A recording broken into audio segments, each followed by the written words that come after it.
प्यारे विद्यार्थियों, ये आज मैं आपको जो कहानी सुनाने जा रही हूँ, ये कहानी का जो राइटर हैं वो हैं विजय दान देथा। ये कहानी 3 पीढ़ियों की विचारधारा और उनके जीवन मूल्यों के अंतर की जो है कहानी है। राजस्थान के जोधपुर शहर 105 किलोमीटर की दूरी पर एक गांव, जहां पर इनका जन्म 1926 में हुआ था और इनकी मृत्यु जो है 2013 ईस्वी में हुई थी। ठीक है, बारुंदा गांव है जहां पर इनका जन्म हुआ। बिज्जी के नाम से ये विख्यात थे। कौन? विजय दान देथा।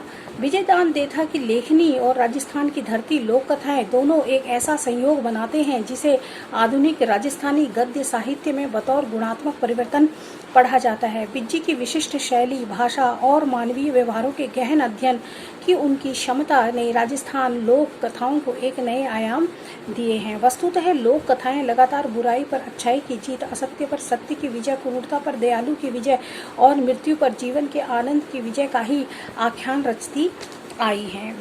विजय दान देथा के ने राजस्थान लोक कथाओं के संग्रह का ऐतिहासिक कार्य वातारी फुलवारी नाम से 13 खंडों में प्रकाशित हुआ है। हिंदी में उनके दुविधा और अन्य कहानियां, उलझन, प्रतिशोध, उजाले के मुसाहिब आदि कहानी संग्रह प्रकाशित हो चुके हैं, जिन्हें पूरे देश में प्रतिष्ठा मिली है। रूंग नाम कृति में उन्होंने अपने आत्मकथात्मक संस्मरण दिए हैं। विजय दान देथा का कृतित्व इतना व्यापक है कि इसके लिए उन्हें साहित्य अकादमी पुरस्कार, भारतीय भाषा परिषद सम्मान, नाहर पुरस्कार मुंबई, राजस्थान, श्री जयपुर, एमरिस्ट फेलोशिप आदि प्राप्त हो चुके हैं।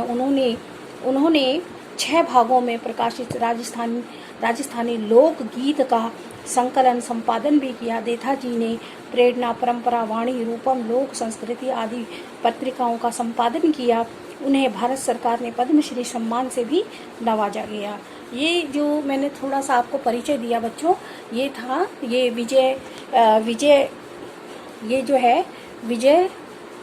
ये जो मैंने आपको परिचय दिया है, ये विजय दान देथा जी हैं और इनकी कई कहानियों पर जो है हिंदी की जो है बहुत सारी जो है पिक्चरें बन चुकी हैं। इनकी कहानियां जो हैं बहुत ही दिल को छूने वाली और शिक्षाप्रद जो है इनकी कहानियां होती हैं। देखिए बच्चों, मैं ये कहानी स्टार्ट कर रही हूँ। कहानी का नाम है समय समय की हवा। देखें समय की बात, समय के हाथ, किसी समय की गोद में एक सुखी संतोषी गांव बसा हुआ था। अपने अपने घर और अपने अपने दरवाजे होते हुए भी गांव की चौपाल एक थी। ठीक है, सब लोग एक साथ जो है बैठा उठा करते थे। सभी घरों के बुजुर्ग और नौजवान बयालू से निपटते ही अलाव के चारों तरफ बैठकर घरेलू बातें करते थे। पुरानी बातों के झपाटे उड़ाते थे। ठीक है, बातचीत करते थे आपस में। हंसने की बात सुनकर हंसते थे, दुख की बात सुनकर आहें भरते थे। और यहाँ देखें, किसी का भी मुंह झूठ और छल कपट की वाणी सीखा हुआ नहीं था। सच्ची बात कहते थे और सच्ची बात सुनते थे। घर घर चूल्हे में मंद मंद आंच तो जलती थी, मगर किसी भी कोने में आग लगी हुई नहीं थी। ठीक है, आगे देखें, बूते की कामना और बूते का काम। यहाँ देखें बच्चों, बूते की कामना और बूते का काम, नीचे धरती और ऊपर राम। देखो बच्चों, पहले जो लोग हुआ करते, बहुत सच्चे दिल के लोग हुआ करते थे और उनके मन में कभी भी छल और कपट नहीं हुआ करता था। एक साथ मिलकर सभी घरों के लोग और सभी गांव के लोग आपस में बातचीत करते थे और ठीक है, और हंसी मजाक भी जो है करते थे। तो अपना काम उन लोगों का होता था हैं और अपनी कामना होती थी और अपनी धरती के नीचे जो है वो भगवान का नाम लेके जो है बैठा करते थे। मुट्ठी में समाये इतनी ही ज़रूरतें थी बस। क्या था? पेट के लिए रोटी, पीने के लिए पानी, पहनने के लिए कपड़े, रहने के लिए मकान। सूर्योदय से पहले ही घर घर में रोशनी फैल जाती। ऐसा जो है उस गांव का दृश्य है। उस गांव के जमींदार, यहाँ देखें बच्चों, उस गांव के जमींदार ने अपनी जमीन किसान को खेती के लिए सौंप रखी थी। किसान ने लगान न देने की खातिर बहुत मिन्नतें की, लेकिन जमींदार किसी भी कीमत पर राजी नहीं हुआ। किसान ने ज्यादा मगजमारी मतलब सिर नहीं खपाया, मतलब ज्यादा बहस नहीं करी, है ना, मगजमारी की। तो जमींदार बोला कि उसके पास काफी जमीन है, मरने पर साथ तो ले जाने से रहा, जो तो वो कमाओ और खाओ। ऐसा करके उसने बोला। किसने बोला? जमींदार ने किसान को बोला कि तुम उसको जोतो, बोओ और कमाओ और खाओ। किसान ने एक दिन खटपट निपटाने के लिए चौपाल में बात चलाई तो बस्ती के सब लोगों ने जमींदार की बात ही रखी। सबने जो है जमींदार की बात का साथ दिया। सहयोग का खेल कि एक दिन जमींदार वाली जमीन से झाड़ियों की जड़ें निकालते समय किसान को मोहरों से भरा एक कलश नजर आया। कैसा हुआ? ऐसा कि सहयोग से जो है जहाँ वो किसान जो है जमींदारी कर, जहाँ जमीन की झाड़ियाँ जड़ें वगैरह साफ सफाई कर रहा था, वहाँ पर उससे जो है किसान को एक मोहरों से भरा हुआ कलश नजर आया। चारों ओर से उकेरने यानी कि चारों ओर देखने पर एक एक करके 7 कलश हाथ लगे। ठीक है बच्चों, और उसमें क्या था? काम छोड़कर किसान ने तुरंत बैल जोते, गाड़ी पर 7 कलश रखे और तपती मतलब बहुत तेज धूप में दोपहर में जमींदार घर की तरफ चल पड़ा। यहाँ देखें बच्चों, जमींदार ने दूर से ही गाड़ी को आते देखा तो मन ही मन किसान पर नाराज हुआ। साफ इनकार करने के बावजूद लगान की गाड़ी जोत कर लाया तो लाने दो, अच्छी तरह खबर लूंगा। बस्ती की बात को टालने की हिम्मत हुई तो हुई कैसे? क्योंकि सब बस्ती के लोगों के सामने उसने वादा किया था कि वहाँ पर वो जो है वहाँ पर उसके खेतों को साफ सफाई करेगा, वहाँ पे वो उपजाएगा अन्न वगैरह। लेकिन गाड़ी पर कलश देखकर उसका गुस्सा कुछ ठंडा पड़ा। मुस्कुरा कर पूछा, यह फिर क्या नई मुसीबत ले आया? किसान ने भी उसी तरह मुस्कुराते हुए जवाब दिया, लगान लेने की हेकड़ी तो निभ गई, लेकिन अब यह मुसीबत तो कबूल करनी ही पड़ेगी। ढक्कन उभारने पर जमींदार ने चमचमाती मोहरें देखी तो आश्चर्य से पूछा, बाजरे की जगह खेत में मोहरें पैदा हुई हैं क्या? पैदावार की बात करने पर तो फिर वही लगान वाला फंदा फंसेगा। इसीलिए तुरंत जमींदार की बात काटते हुए कहने लगा, इससे पहले भी किसी के खेत में मोहरें पैदा हुई होंगी। जड़ें निकालते समय यह 7 कलश हाथ लगे, सो कबूल करो।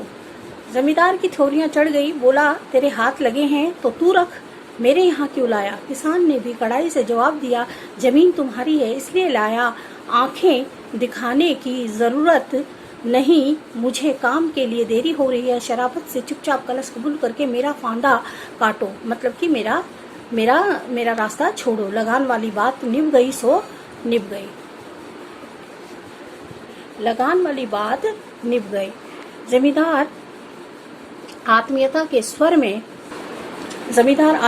स्वर में मीठा उल्हाना देते कहने लगा, देख तू फिर अन्याय की बात कर रहा है। जड़ें निकालते समय कलश तेरे हाथ लगे हैं तो मैं कैसे कबूल कर सकता हूँ? मेरी अकल तो अभी तक ठिकाने है। ठीक है, अगर अकल ठिकाने होती तो यूं तुरंत नहीं करते। ऐसी अबूझ बात तो कोई बच्चा भी नहीं करता। जब खेत तुम्हारे हैं तो कलश भी तुम्हारे हैं, इसमें ऐसी कलह की बात ही क्या है? जमींदार व्यंग करते हुए बोला, सारे इलाके की अकल का तू अकेला ही इजारेदार दिखता है। ऐसी बेवकूफ़ी की बातें सुनकर बस्ती के लोग हंसेंगे। फिर भी पंचायत बैठाने के लिए मेरी ना नहीं।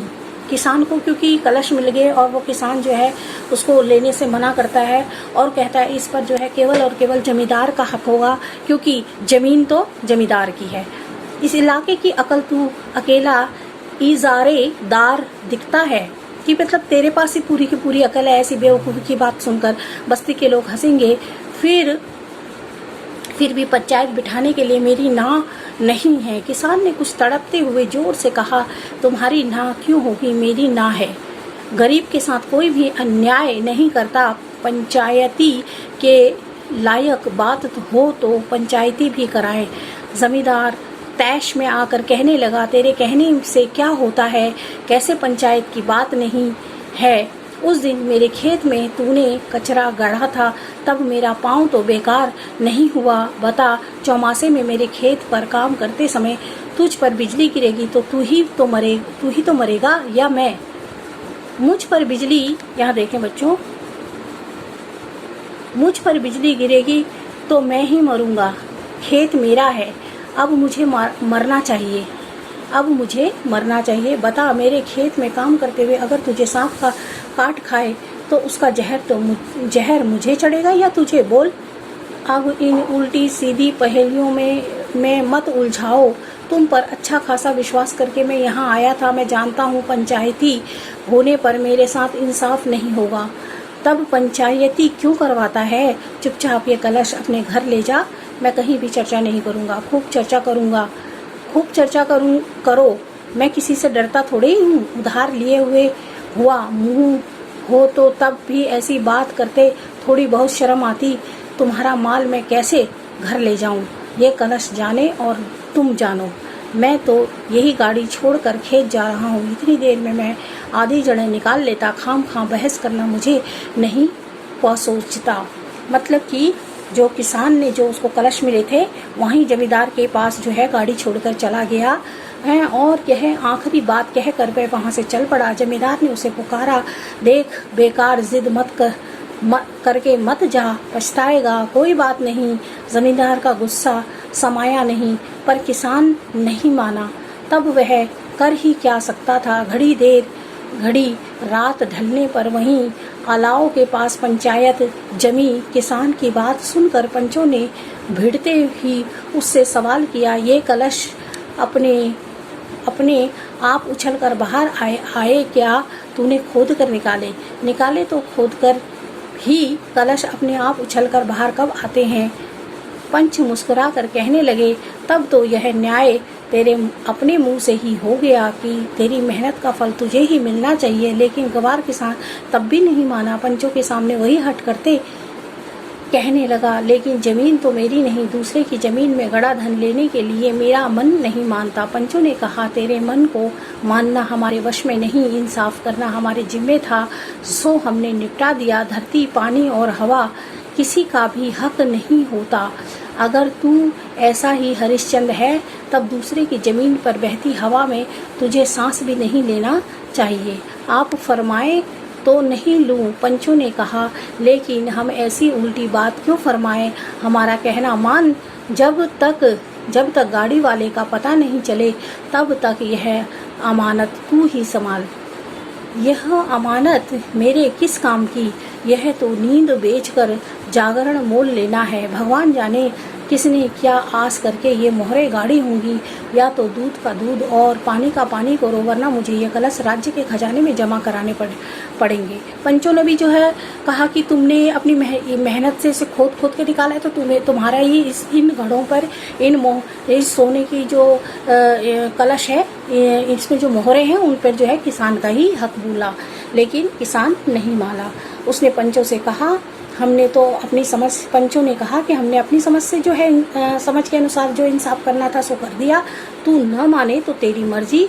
तब वह किसान चटकते हुए बोला, जब इंसाफ का रास्ता ही नहीं जानते हो तो इंसाफ करने के लिए मुंह धोते ही क्यों हो? उसके बाद वह जिद्दी किसान सीधा राज दरबार पहुंचा। ध्यान से सारी बात सुनने के बाद राजा ने कहा, जान माल की रक्षा के लिए मैं राजा बना, तब मेरा माल छीनने का मुझे अधिकार ही क्या है? तूने बेकार ही जूते घिसे। जान माल की रक्षा के लिए मैं राजा बना, तब मैं तेरा माल छीनने का मुझे अधिकार ही क्या है? तूने बेकार ही जूते घिसे। गांव के पंचों ने तेरे साथ बेइंसाफी नहीं की है। तू खुशी खुशी ये कलश अपने घर ले जा, तेरी मेहनत और तेरा ही फल है। राजा के मुंह से यह न्याय सुनकर किसान का मुंह फीका पड़ गया। वह दूसरी आस लेकर यहाँ आया था। धीमे सुर में कहने लगा, आपका यह आदेश तो मैं हरगिज नहीं मानूंगा, और इन मोहरों का मैं क्या करूं? बेकार जगह घेरेंगी। नाराज न हो तो मैं पंचों के सामने उसी जगह ये सातों कलश वापस गाड़ दूं। उस वक्त की गोद में जैसे प्रजा थी वैसा ही उसका राज्य था। होठों पर मुस्कुराहट छितराते कहने लगा, जैसी तेरी मंशा। आखिर उस किसान की जो मंशा थी वही हुआ। तीसरे दिन सूर्योदय के वक्त बस्ती के लोग पास खड़े देखते रहे और उसने अपने हाथों से उसी जगह पर कलश वापस गाड़ दिए। उसके बाद वक्त की ढाल पर वक्त की हवा निरंतर बिना सांस लिए बहती गई। हवा के उन थपेड़ों के आगे ना तो वह किसान रहा, ना वे बस्ती के लोग, और ना वह राजा। वक्त की गोद में नई पीढ़ी अवतरित हुई, नया राजा और नए पंच, नई पीढ़ी, नया ही खून, नई हवा में। अभी तक वह पुरानी बात घुली हुई थी। एक दिन जमींदार का नौजवान बेटा उस किसान के बेटे के पास जाकर कहने लगा, मेरे पुरखे तो बिल्कुल नासमझ थे। अपने पुरखों को नासमझ कह दिया। क्यों कहा? क्योंकि उन्होंने जो है वो कलश लेने से इनकार कर दिया था। जो 7 कलश जो उसके जो पिताजी थे उन्होंने लेने से मना कर दिया था। लेकिन मैं वैसा नासमझ नहीं हूँ। वह आगे कुछ और कहना चाहता था, लेकिन लड़का बीच में बोला तो उसे रुकना पड़ा। किसान का लड़का मुस्कुराने की चेष्टा करने लगा। आप क्यों नासमझ होने लगे? लेकिन मैं तो अभी तक अपने पुरखों की तरह वैसा ही नासमझ हूँ। हाँ, तू नासमझ है सो मैं जानता हूँ। तभी मेरे खेत में गड़े हुए कलश तू मुझसे बगैर पूछे छुपा कर रात को घर ले आया। किसान के बेटे ने मन ही मन सोचा कि हजरत खेत की जमीन टटोल कर आए दिखते हैं। उसको पता चल गया कि वो वहाँ जमीन पे गया और उसने वहाँ पर काफ़ी खोजबीन कर ली। वहाँ कलश तो मिले, वहाँ कलश हो तो मिले, सुमत सूझी तो 7 दिन पहले सारे कलश घर लेकर आया, नहीं तो आज एक मोहर भी हाथ न लगती। अब वो सोच रहा है कि मैं अच्छा ही हुआ, किसान का बेटा जो है सोचने लगा कि मैं अच्छा ही हुआ जो है ये कलश लेके घर आ गया, वरना तो अभी मुझे एक भी मोहरे हाथ नहीं लगती। तब दबने से बात भिड़ जाएगी। निसंकोच बोला, क्यों? इसमें पूछने की क्या बात है? खेत कोई मुफ्त में थोड़े ही जोतेगा। तीसरे हिस्से का लगान चुकाता हूँ। जड़ें निकालते समय अगर सांप काट खाता तो मेरे बच्चे यतीम होते। यतीम मतलब अनाथ हो जाते। आपका कुछ भी नहीं बिगड़ता। अपनी मेहनत से होदा धन अपने घर लाया, इसमें छुपाने की क्या बात है? दोनों में परस्पर दांता कसी हुई, यानी कि आपस में लड़ाई, जोर जोर से बोलने लगे, क्रोध में बोलने लगे। लेकिन जमींदार के लड़के की कुछ दाल नहीं गली। आखिर धमकी देते बोला, मैं भी देखता हूँ मेरे खेत का बड़ा धन तुझे कैसे पचता है। ठीक है, पचना वचना क्या ठाकुर, वह तो पच गया। दूसरे के माल की आस करने से काम नहीं चलता। आखिर तो पसीने की कमाई से ही पार पड़ेगा। लाल पीली आंखें निकालते वह बस्ती के लोगों के सामने चिल्लाया। पंचों ने सोचा, ऐसी शानदार पंचायत तो मुश्किल से ही हाथ लगती है। काफ़ी दिनों तक आंतें और उंगलियां चिकनी रहेंगी। जमींदार के लड़के ने पंचों को घर बुलाकर काफ़ी खातिर और तवज्जो की। मतलब कि जमींदार के लड़के ने पंचों को घर बुलाया और उनकी काफ़ी क्या करी, आवभगत करी, यानी खातिरदारी करी, उनको तवज्जो दी। किसान के बेटे को पता चला तो उसने भी पंचों को अपने घर बुलाया और उसने भी उनकी जो है मुट्ठियाँ गर्म की। मुट्ठियाँ गर्म करना मतलब उनको काफ़ी पैसा दिया। पंचों की राय फिर बदल गई। रात को नित्य पंचायत जुटती। आधी रात तक ढलने तक खूब थूक उछाला। गांव में 2 दल बन गए। आधे पंच खेत के मालिक के साथ और आधे किसान के साथ। सूत उलझा तो उलझा, लेकिन पंचों की मौज में किसी तरह की कोई कमी नहीं आई। काफ़ी दिनों तक सिर खपाने के बाद पंचों ने लगान के हिस्से में माफिक मोहरें बांटने का फैसला दिया, लेकिन किसान का बेटा नहीं माना। उसके पास सूरज के टुकड़ों की ताकत थी। उसने फिर पंचों को अपने घर बुलाकर शानदार आवभगत की। यकायक जमींदार के हिमायती फिसल गए। बेहाड़ की जुबान इधर से उधर मुड़ गई। मतलब कि उसकी जुबान की कोई कीमत नहीं। मतलब जहाँ उसको ज़्यादा फ़ायदा मिलता और वहीं को जो है ये जो पंचायत थी उनकी जुबान मुड़ जाती थी। बेचारे जमींदार ने खर्च खाते के बावजूद सब्र किया। वक्त की हवा फिर अपनी मस्ती में वही खूब बही है। गांव बिछरों के अनेक पात झड़े और अकेले पोपले फूटी। नए अंकुरों, अनगिनत नदियों और पानी समुद्र में इकट्ठा हुआ। असंख्य सूरज उदित हुए चोटी पर चढ़े और अस्त हो गए। फिर एक पीढ़ी ठिकाने लगी। नई पीढ़ी का नया खून नसों के भीतर उल्टी छाती चढ़ने लगा। नई हवा में अभी तक पुरानी बातें घुली हुई थी। जमींदार का नौजवान दिलेर पोता नंगी तलवार लेकर किसान के घर पहुंचा। किसान का पोता भी ललकार सुनकर हाथ में फारसा जिससे कि खेती बाड़ी करते हैं वो लेकर बाहर आया। कहासुनी से जब निपटारा नहीं हुआ तो जमींदार के पोते ने एड़ी से चोटी तक आग लग गई। पंचों के बल उचक कर किसान के गले पर भरपूर वार किया, तलवार सपाक से गले के पार हो गई, कटा मुंड पैरों पर आ गिरा। भाभी की चित्कार सुनकर मंझला और छोटा भाई बाड़े से दौड़ कर आए। बाड़े मतलब खेत से दौड़ कर आए। दोनों के हाथों में 2 लंबे तड़े थे, वो जिससे साफ सफाई कर रहे थे ना, उसको तड़े बोलते हैं। गांव नौजवान जमींदार के गले मंझले भाई ने तड़ा फंसाकर जोर से झटका दिया तो उसका गला आधा कटकर लटक गया। खून की फुहार से सारा बदन जो है सारा बोर होने लगा, यानी कि खून जो है बहने लगा। उस गांव की धरती पर पहली दफा पसीने की जगह खून की आकृति चित्रित हुई। गांव के पंच शामिल होकर राजा की शरण में पहुंचे। गड़े धन की बात सुनते ही राजा को गुस्सा आ गया। पंचों ने इतने दिनों तक भेद छिपा कर क्यों रखा? गड़ा धन तो राजा का ही होता है। उसके आदेश से पंचों को 21-21 जूतों की सजा मिली। तत्पश्चात राज्य के घुड़सवारों ने घोड़े दौड़ाए तो किसान के पाचावे में छुपाए हुए कलश तुरंत सरकारी खजाने के हवाले किए जाए। समय समय की हवा और समय समय के बयार उस सुखी संतोषी गांव में जमी चौपाल उड़ गई। घर घर आग की लपटाने लगी। भगवान जाने वह आग बुझेगी कि नहीं। समय समय की बात, समय के हाथ। तो बच्चों, आशा करती हूँ आपको ये कहानी समझ में आई होगी। और कहानी में जो है पीढ़ियों का जो है अंतर दिखाया गया है कि कैसे जो है पहले ज़माने की जो पीढ़ी थी वो छल और कपट और किसी का धन लेने से के लालची नहीं थी, ठीक है। निस्वार्थ भाव से और ईमानदारी उनके अंदर जीवन मूल्य बसे हुए थे। लेकिन उसी को अगर दूसरी पीढ़ी में अगर सामने आती है तो उस धन के लिए जो है क्या होता है, खून खराबा शुरू हो जाता है।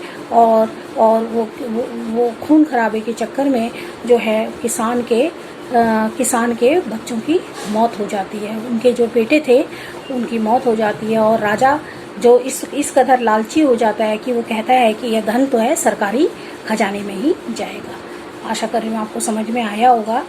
ये कहानी विजय दान देथा ने लिखी है और बिल्कुल आज की पीढ़ी के अनुसार ये ज्ञानवर्धक कहानी है। आज के जो समाज है उसकी दृष्टि में ये बहुत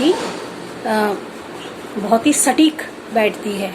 आज का मनुष्य लालची, लोभी और जलन और ईर्ष्याखोर हो चुका है।